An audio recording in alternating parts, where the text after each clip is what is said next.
할렐루야. 네, 이 새벽에 나오신 여러분 위에 우리 주님의 축복과 은혜가 넘치기를 간절히 바랍니다. 자, 욥기 12장은 11장에서 소발이라는 세 번째 친구가 욥에 대해서 변론하고 공박한 그런 내용에 대해서 욥의 답변이 소개되고 있습니다.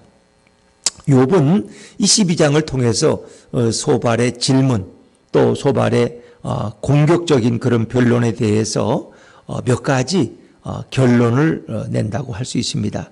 모든 것이 인과응보적인 것은 아니라는 것입니다. 다시 말하면 욥 너가 이렇게 지금 망하고 고난당하고 가난하게 되고 재산 다 뺏기고 열자녀 죽은 것은 너가 죄를 졌기 때문이야.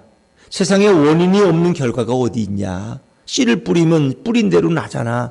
마찬가지야. 너가 죄를 뿌렸기 때문에 너가 이렇게 고난을 거둔 거야. 그게 다 인과응보고 그게 사필귀정의 원리가 아니겠냐 하면서 욥을 공박하고 빨리 죄를 회개하라고 이렇게 공격하지 않습니까? 근데 욥의 반박은 아니라는 겁니다. 세상의 모든 것은 다 인과응보의 원칙으로 되는 것은 아니라는 것이다. 오히려 보라는 거예요. 그러면 착하게 살면 그 사람이 형통하고 잘 돼야 되고 악하게 살면 악인은 다 망해야 되지 않느냐. 그런데 그렇지 않다는 것입니다. 오히려 세상에 우리는 악인이 형통하는 걸 보고 의인이 멸망당하는 것을 얼마나 보지 않느냐. 죄 많이 짓는 맨날 그냥 술과 쪄들어서 남을 사기치고 하는 놈들은 맨날 술집을 밤마다 전전하고 좋은 차 타고 건강하고 잘 살고 그 죄 없는 세월호의 학생들은 무슨 죄가 있어서 그 바다에다 수장되느냐는 말이야. 그 애들이 어린데 무슨 죄가 그렇게 많아서. 세상은 그렇지 않다. 그런 걸로만 볼 수가 없다는 거예요. 오히려 악인이 형통하는 경우가 더 많다는 거예요. 그리고 의인이 가난하고 의인이 고난을 당하고 멸망당하는 경우도 너무나 많다는 거예요. 그러니까 욥 자신 내가 지금 고난을 당하는 것도 너희가 나에게 말하듯이 죄 때문에 그런 것이 아닐 수 있다는 거예요. 너는 자꾸 내가 죄 때문에 빨리 회개하라고만 하는데 내가 아무리 기도하고 생각해도 그건 아니라는 거예요. 거기는 하나님의 또 다른 섭리와 뜻이 있다는 거예요. 너희가 그걸 모른다는 거예요. 그러니까 너희는 하나만 알고 둘은 모른다는 거예요. 그런데 욥은 그 이상의 지혜를 가지고 하나님의 뜻을 조금씩 깨달아가고 있다는 것입니다. 이 엘리바스나 빌닷과 달리 이 나아마 사람 소발의 변론은 아주 직설적이고 냉혹합니다. 더 잔인해요. 앞에 엘리바스는 바리새인에 해당된다면 또 이 빌닷이라는 사람은 서기관이나 어떤 재상 그룹의 어떤 사두개파에 속한다고 생각하면 이 마지막 세 번째 사람 소발은 아주 냉혹한 율법학자처럼 율법사 조금의 인정도 없는. 그래서 욥을 가리켜서 그는 아주 직설적으로 표현합니다. 너는 쓸데없는 허망한 사람이다. 너는 말이 많아. 말이 많으면 허물이 많은 거야. 말이 많으니까 네가 실수가 많지. 너는 너의 의를 자랑하는 그런 자랑하는 사람이다. 그리고 너는 들나귀 새끼처럼 이리저리 날뛰는데 도대체 어떻게 그렇게 너는 생각이 없느냐 하면서 욥을 향해서 직설적으로 비난하고 있는 거죠. 자, 욥은 그러나 그것을 인정하지 않습니다. 그러면서 몇 가지의 이제 소발의 공격에 대해서 자신을 변호하는 듯한 그리고 그들이 가진 지혜라는 것이 얼마나 얄팍한 지혜인가를 욥이 이야기하고 있습니다. 자, 우리 1절과 2절 말씀 다시 읽어볼까요? 12장 1절과 2절입니다. 시작. 욥이 대답하여 이르되 너희만 참으로 백성이르구나. 너희가 죽으면 지혜도 죽겠구나. 이게 무슨 말이에요? 너희가 참으로 너희만 하나님의 자녀냐? 너희만 하나님의 백성이냐? 너만 믿는 자냐? 나도 다 믿고 나도 하나님의 자녀라는 거예요. 우리는 되게 자기만 그냥 제일 잘 믿는 줄 알아. 자기만 똑똑하고 자기만 의로운 줄 알아. 이 착각이에요, 착각. 다른 사람들도 다 그만큼 열심히 살아가고 의리고 살려고 노력하고 있다고요. 우리 사람들은 그런 촉진한 착각에 빠져요. 욥의 말은 너희가 죽으면 지혜도 죽겠구나. 너희만 지혜의 사람이냐? 너희가 죽으면 지혜 있는 사람이 아무도 없겠네 이제. 왜 너희가 모든 지혜를 독차지한 것처럼 말해 너희는. 마치 세상의 모든 이치를 다 자기가 다 아는 것처럼. 그런 건 이런 거라고 말이에요. 그렇게 간단하게 설명할 수 있는 게 아니라고. 모든 것은 세상의 어떤 현상이나 이런 거는 한마디로 이렇게 정의할 수 있는 게 아니에요. 거긴 다양한 원인과 다양한 결과와 다양한 과정이 있다는 거예요. 그러니까 사람에 대해서도 한마디로 그렇게 평가하면 안 돼. 저 사람은 죽는 게 나아. 이렇게 평가하면 안 돼. 왜? 그 사람은 죽을 수 없는 이유가 있거든, 지금. 반드시 이루어야 되는 소망의 기도가 있단 말이에요. 그러니까 너무 표면적으로 겉만 보고 판단하지 말라는 거예요. 너희가 세상의 모든 지혜를 다 가지고 하나님을 너희 손바닥 위에 놓고 있는 것처럼 아주 하나님의 마음을 너가 100% 알고 있는 것처럼 말하지만 우기지 말라는 거, 쉽게 말하면. 너희가 죽으면 지혜도 죽겠구나. 그렇게 말하는 거 보니. 너가 생각하는 정반대의 생각을 하나님은 하실 수도 있다는 거예요. 지혜를 소유한 것 같은 그들에 대해서 욥이 오히려 비난하고 있죠. 자, 3절입니다. 3절 같이 읽죠. 3절 시작.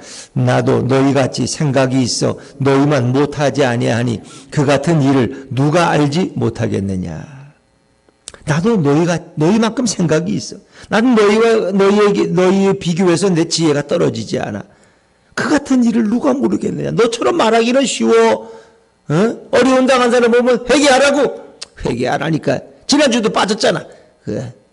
헌금도 빼먹고. 그러니까 그런 거지. 이렇게 말하지 말라는 거예요. 이렇게. 그 같은 일을 누가 모르겠느냐. 그런 말은 누가 못하겠느냐.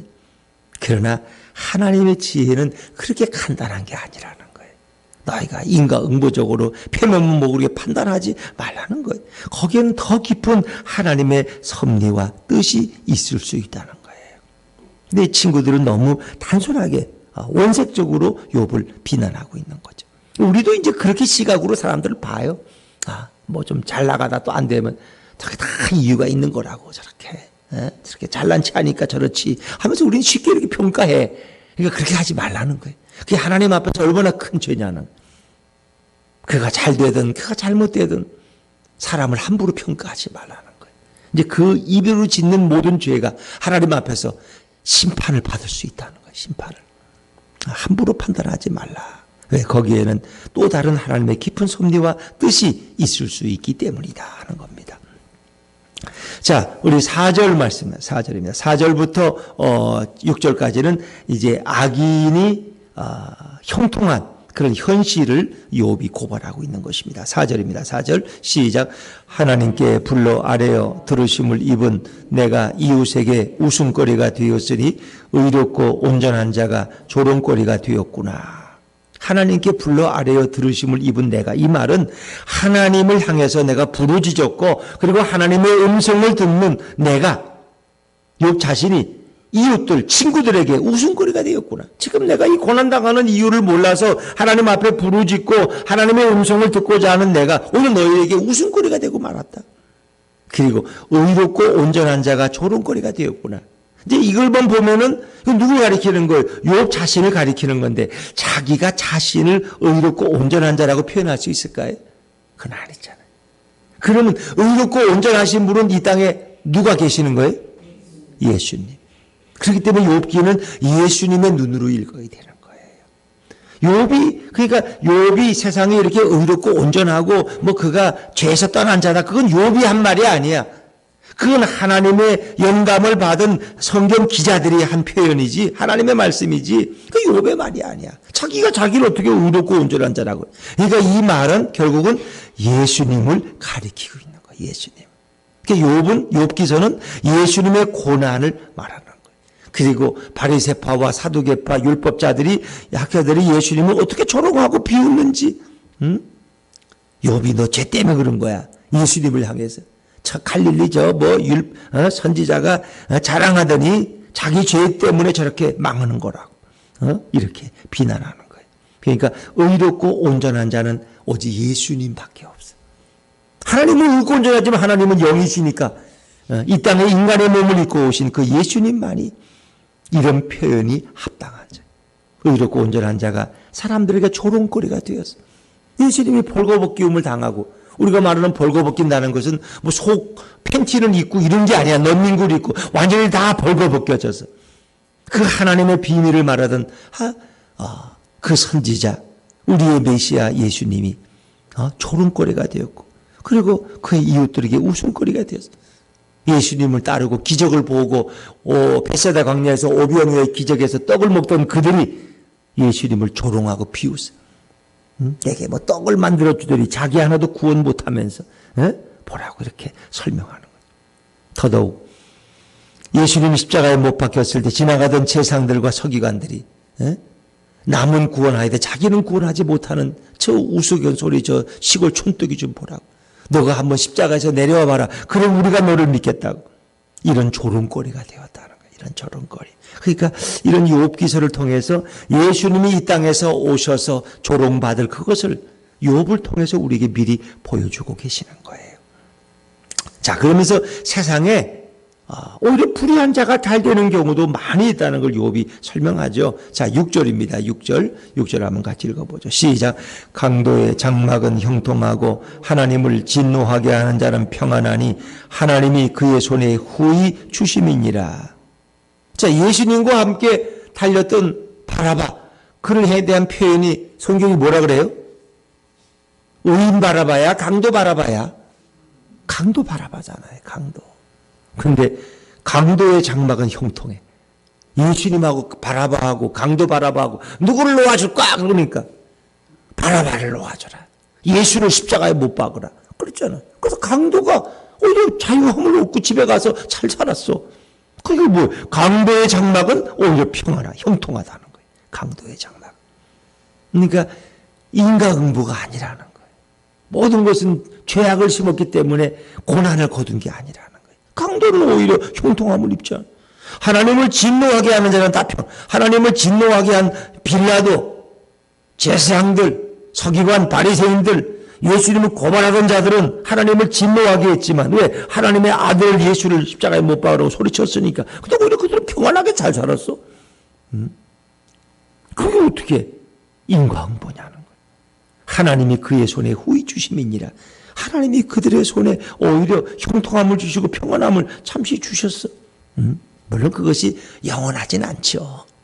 예수님의 심판대 앞에 가면 다 모든 것이 뒤집어지죠. 그러나 이 땅에서는 어쨌든 그들은 형통하고 오히려 죄가 없는 무죄하신 예수님이 죄인이 되어서 손가락질을 받고 십자가에 돌아가셨어요. 근데 사람들은 그 이유를 모르잖아. 저 예수가 왜 죽었는지. 예수님이 자기 죄 때문이 아니라 바로 여러분과 저의 죄 때문. 우리 인류의 죄악을 지고 십자가에 죽으셨는데 그 사람은 그걸 몰라. 그러니까 자꾸 겉만 보고 판단해. 제발 여러분들이 육신의 눈을 가지고 모든 걸 판단하지 마세요. 영의 눈을 열어달라고 기도하세요. 하나님의 신비한 음성을 듣게 달라고 기도하셔야 돼요. 우리는 자꾸 겉만 보고, 아이들도 겉만 보고, 공부 잘하면 야, 너 훌륭하다. 니 때문에 내가 좀 자랑 좀 하고 다니겠다. 공부 좀 떨어지면 아이고, 니 때문에 내가 지지리도 못 살겠다 내가. 왜 자꾸 그렇게 겉만 보고 판단하냐는 거예요. 하나님의 뜻은 더 깊은 데 있는데. 그러니까 인간이 얼마나 어리석어요. 얼마나 어리석어. 자꾸 애들 스트레스 주지 마세요. 스트레스 주니까 결국 결과가 뭐예요? 수험지 사가지고, 시험 문제지까지 사가지고 결국 가서 어떻게 죽었는지 모르지만 그 아이가 스트레스 때문에 그랬는지 아무도 모르잖아요. 여러분, 아이가 사는 게 좋지 뭐 그렇게 공부 좀 잘한다 그러다가 더 스트레스 받아가지고 넌 늘 1등 하는 놈이 왜 5등이 됐어 이놈아. 여자친구 사귀어서 그렇잖아. 이래가지고 아들이 스트레스 받아가지고 공부도 안 하고 집 가출하고 자살하겠다고 나서 뭐 어떡할 거예요, 여러분. 그러니까 그냥 예수만 잘 믿게 하세요. 공부를 잘하든 못하든 예수님이 그 자녀를 지키시고 인도할 줄로 믿습니다. 그게 중요해요. 우리는 자꾸 어리석어. 공부를 그만큼 잘하면 되지 뭘 더 잘해. 응? 뭘 더 잘해. 그래가지고 공부 못한다고 걔 스트레스 주가 애가 스트레스 받아가지고 곁길로 나가고 가출하고 나쁜 친구들하고 어울리고 결국은 불황아가 되고 이런 게 한두 개가 아니에요. 참 왜 부모하고 똑같아야 돼? 내가 1등 했지 니도 1등 해야 돼. 우리 집안 무슨 놈은 집안의 전통이 그래. 그때 뭐 대통령을 했어요? 그 부모가 1등 해가지고 1등 하면 대통령 해요? 그렇지도 않잖아요, 여러분. 그러니까 자녀는 하나님이 그 자녀에 대한 계획과 DNA와 설계가 다 있다는 거예요. 근데 우리 자꾸 겉만 보고 판단해가지고 애들을 스트레스 주고 공부 못한다, 공부하라고 그러고 무슨 뭐 공부 잘하면 천당 가요? 천국 가요? 공부 잘해도 예수 안 믿으면 지옥 간다니까. 공부 못하고 예수 잘 믿었다가 천국 가는 게 훨씬 낫지 않아요? 여러분 어느 쪽을 선택하겠어요? 그러니까 너무 공부에 스트레스 받지. 자식이 성공하고 못하고 때문에 너무 자신의 인생이 행복하다 불행하다 생각하지 마세요. 그게 다 거기에 하나님의 깊은 섭리와 뜻이 있고 제일 중요한 건 예수 잘 믿고 하나님을 아는 자녀가 되게 해달라고 기도하시기를 주의 이름으로 축원합니다. 이게 중요한 거예요. 우리는 참 어리석어요. 그래서 겉만 보는 세상에 얻은 사람들의 가치 기준에 너무 쉽게 휘둘려. 그래서 뭐 좀 잘 되면 저렇게 예수 믿어야지. 좀 잘못되면 저렇게 믿으면 안 돼. 그게 나중에 잘 될는지 못 될는지 누가 알겠어요? 그 누가 알아요? 미래의 일을. 하나님이 어떻게 역사하시는지 아무도 모르는 거예요. 자, 이제 7절부터 12절까지는 너희들의 지혜가 얼마나 어리석은지 생각해봐라. 그 정도 지혜는 새들도 알고 땅도 알고 바다의 고기도 다 알아. 근데 그 얄팍한 지혜를 가지고 너희들이 하나님을 안다고 내 고난을 평가한다고 그렇게 함부로 말할 수 있느냐 말이에요. 함부로 말하지 말라는 거예요. 함부로 말하지 말라는 거예요. 자, 7절 8절 말씀 7절 8절 같이 읽어볼게요. 시작. 이제 모든 짐승에게 물어보라. 그것들이 내게 가르치리라. 공중의 새에게 물어보라. 그것들이 또한 내게 말하리라. 땅에게 말하라. 내게 가르치리라. 바다의 고기도 내게 설명하리라. 모든 짐승에게 물어봐라. 그들도 그 정도는 다 대답할 수 있어. 그까지 얄팍한 지혜. 그 새들도 안다 그런 것. 땅에게 말해라. 땅도 너에게 가르쳐 줄 수 있고 바다의 고기도 너에게 설명해 줄 수 있고 그 정도는. 그러니까 그들이 그 새 친구가 말하는 지혜가 어떤 지혜예요? 인과응보. 너가 이렇게 고난당하는 것 죄 때문에 그래. 그런 말은 새도 하고 고기도 할 줄 알아. 그 정도 지혜는. 그거는 땅도 그 정도는 말해. 모든 자연이 다 그 정도 지혜는 가지고 있어. 왜? 일반 계시를 받았기 때문에. 그런 얄팍한 것을 가지고 무슨 진리를 만나고 너희는 말하냐 말이야. 19절 제가 읽을게요. 이것들 중에 어느 것이 여호와의 손이 이를 행하신 줄을 알지 못하랴. 다 내가 지금 고난당하고 하는 것은 다 하나님의 손이 배후에 있는 것을 다 알아. 땅의 고기도 바다의 고기도 알고 땅의 짐승들도 알고 그 정도 너희가 말하는 지혜는 다 짐승들도 아는 정도야. 뭘 대단한 지혜라고 자꾸 나를 공격하느냐 말이에요. 이 모든 것의 손이 능력이 누구에게? 하나님께 있다는 거예요. 자, 10절입니다. 10절 읽어볼게요. 10절 시작. 모든 생물의 생명과 모든 사람의 육신의 목숨이 다 그의 손에 있느니라. 그의 손은 누구의 손에 있는 거예요? 하나님의 손에, 주의 손에 있다는 거예요. 다 하나님의 섭리하에서 움직여가는 건데 너희들이 얄팍한 지혜를 가지고 나를 향해서 무차별로 공격하는데 너희들이 지금 하나님을 잘 모르고 있다는 거예요. 하나님을. 12절 늙은 자에게는 지혜가 있고 장수하는 자에게는 명철이 있느니라. 이건 앞뒤 구절로 문법으로 봐서는 이거는 뭐예요? 하나님. 늙은 자는 하나님의. 왜? 늙은 자는 다 지혜자거든 예전에. 그러니까 하나님께는 지혜가 있고 영원히 사는 장수하는 하나님께는 명철이 있다. 우리가 아무리 지혜가 있다고 해도 하나님의 지혜를 따라갈 수 없고 하나님의 명철을 따라갈 수 없다. 너희가 말하는 얄팍한 거 가지고 모든 것을 다 한다고 그렇게 장담하지 말아라. 너희가 어찌 함부로 나를 판단하느냐. 그런 거예요. 그러니까 그들도 이 욥의 이야기가 이 땅에 오실 예수님에 대한 얘기라는 걸 몰랐겠죠. 그냥 겉으로만 보는 거 가지고 계속 그냥 욥을 못 살게 구는 거야. 그냥 회개하라고. 그게 의리인 줄 알고. 근데 욥은 더 깊은 하나님의 신비를 생각했고 그것은 장차 이 땅에 오실 예수님이 당하실 그 죄 없는 그분이 당하실 그 고난을 욥기는 미리 우리에게 예표하고 있는 거예요. 성경은 다 예수님을 가리키고 있는 거죠.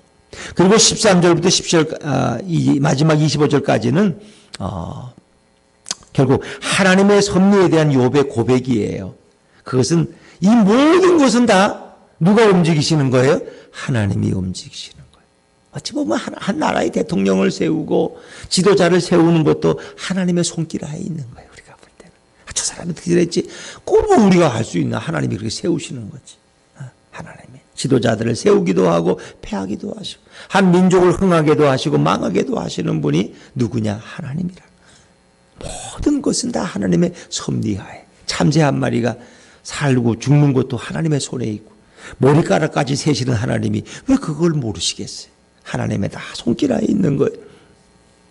근데 인간의 얄팍한 지혜로 모든 것을 다 안다고 통달했다고 말하지 말라. 13절 제가 읽을게요. 지혜와 권능이 누구에게 있고? 하나님께 있고 계략과 명찰도 그에게 속하였다. 하나님께 다 있다는 거예요. 14절 말씀, 14절 같이 읽죠. 14절 시작. 그가 허르신 즉 다시 세울 수 없고 사람을 가두신 즉 놓아주지 못하느니라.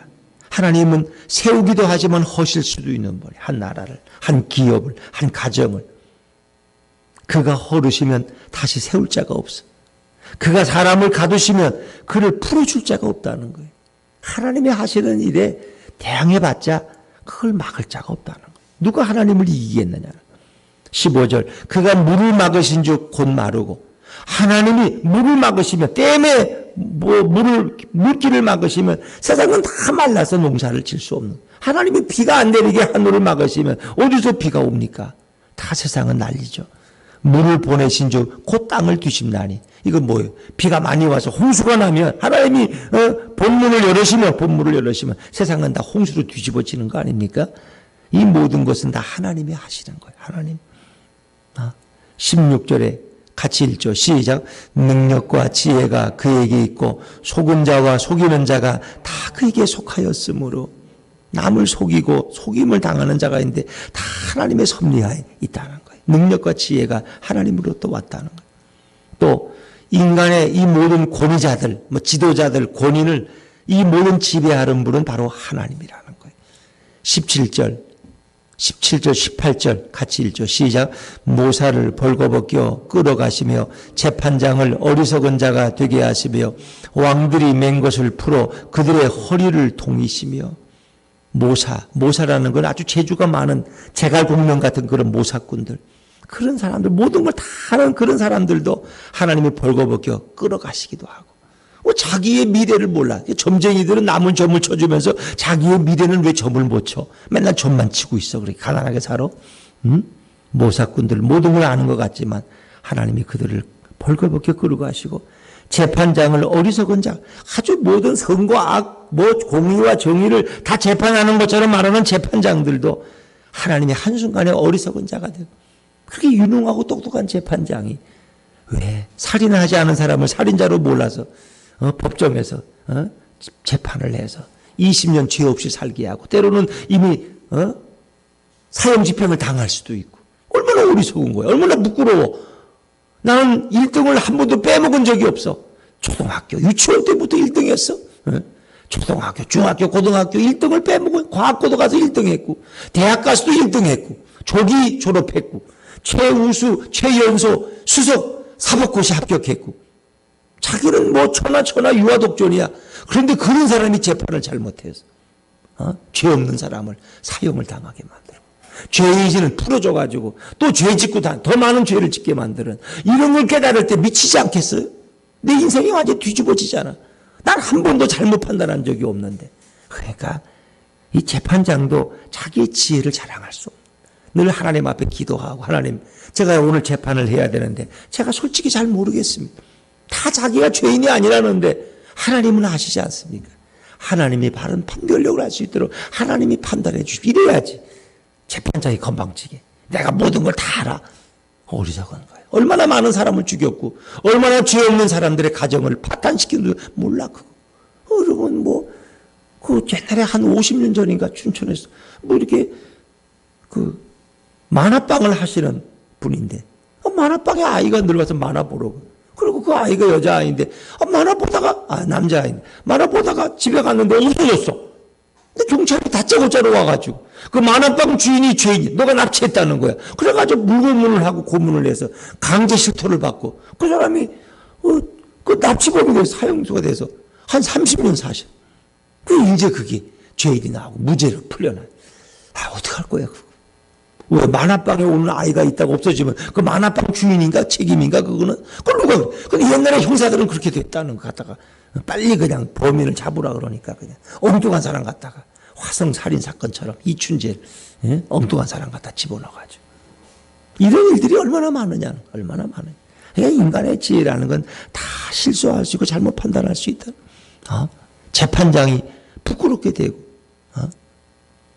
또 그것만 해.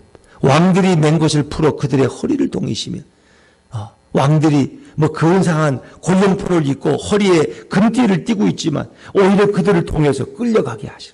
그래서 이거는 그전에 그 이후의 역사 속에 남왕국 유다의 왕들이 결국 바벨론에 포로가 돼서 끌려가는 그런 모습들까지 성경은 이미 다 알고 있는 거예요. 그리고 잘난 체하는 제사장들이 벌거벗겨 끌려가게. 왜? 그들은 권위자들이. 제사장들은 권력 있는 자들.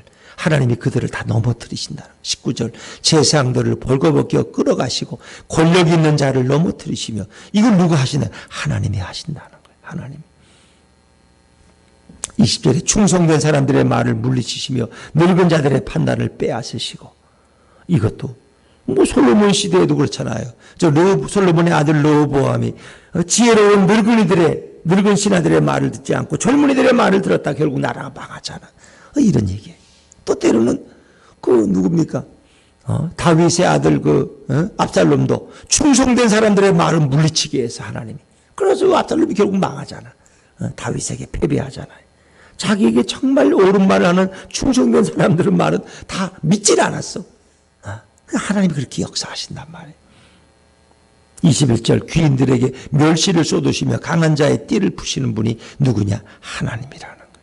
또 건너뛰어서 다 읽을 수 없으니까 23절 같이 읽죠. 시작. 민족들을 커지게도 하시고 다시 멸하기도 하시며 민족들을 널리 퍼지게도 하시고. 누가 이 일을 하는 거예요? 하나님이 하신다는 거예요.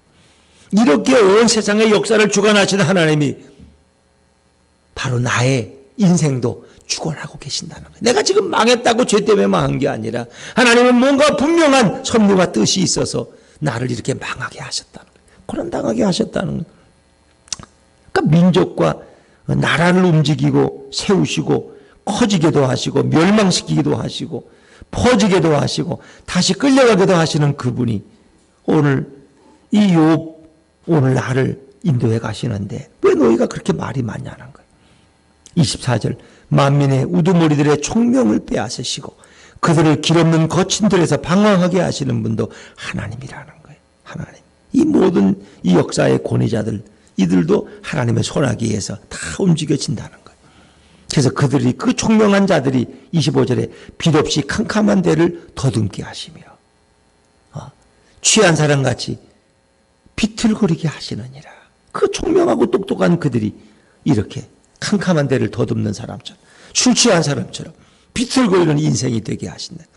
그 모든 배후에 그 모든 것을 움직이는 하나님이 계신. 이것은 하나님의 절대 주권, 하나님의 절대적 권한을 말하는 거예요. 이 모든 것을 누가 하시는 거예요? 하나님이 하시는 거예요. 여러분의 인생을 누가 이끌어 가시는 거예요? 하나님이 이끌어 가시는 거예요. 내가 좀 잘하고 내가 좀 열심히 했더니 이렇게 좀 잘 되네. 내가 좀 게으르더니 뭐 또 이게 안 되네. 물론 그런 부분도 있겠죠. 그러나 그 모든 배후에는 하나님. 어떤 분은 그래. 해외여행만 다니고 놀러만 다녀도 사업은 더 잘 돼, 그냥. 사업은 사장님이 안 계시니까 사업이 더 잘 되네요. 안 그래? 근데 맨날 그렇게 새벽부터 와서 열심히 일해도 안 되는 사람은 또 안 돼. 왜? 그가 누가 주관하시니까? 하나님이 주관하시. 하나님.